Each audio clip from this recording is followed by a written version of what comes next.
Okay, so when we sat down to talk about the listing agreement, there was a few disclosures that we needed to go through. And I did a brief summary of those disclosures, but I want to send you a video explaining what I need you to do as your homework.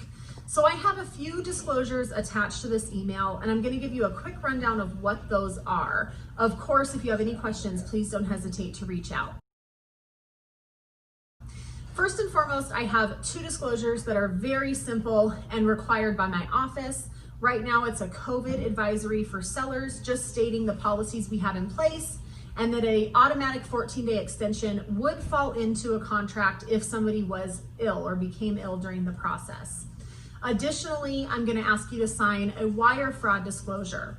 As a seller, there shouldn't be any point where you're sending money electronically throughout this process, but my office does require it, and the standard protocol is for you to physically call the person you're wiring money to and verify the routing number and account number to ensure it hasn't been tampered with in the process of emailing those instructions.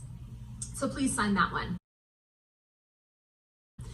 The other disclosures are the standard real estate disclosures. Those include closing instructions, which ask the title company to start the process of preparing all of our documents at closing and working on issuing our title insurance policy as part of the contract process.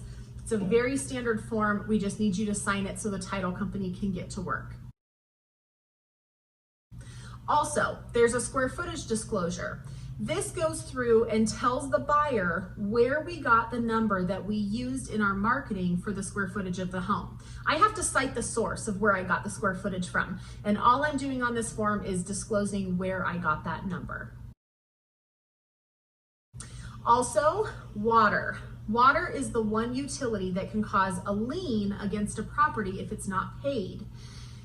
To prevent against any issues, we ask that the sellers provide a disclosure to the buyers stating, hey buyers, this is where you pay your water bill.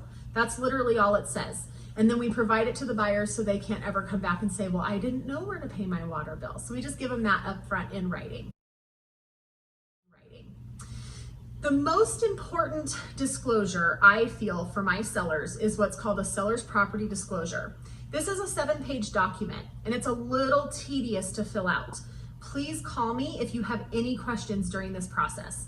The intent of this form is for you to have an opportunity to disclose anything that you think would be relevant to a buyer on the other side of the table regarding the property and your knowledge. This is not a place for speculation or questions. If you're not sure that something is wrong, it's okay not to list it.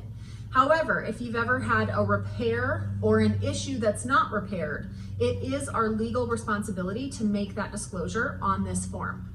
Here's what I would say. If you have to mark yes, that there is an issue with anything, add some comments to the side and explain to the buyer either why it hasn't been addressed or that it's no longer an issue and here's why. I think the more information you can provide, the better, but it's super important that we're honest and transparent. This form could hold some legal consequences if we intentionally withheld information.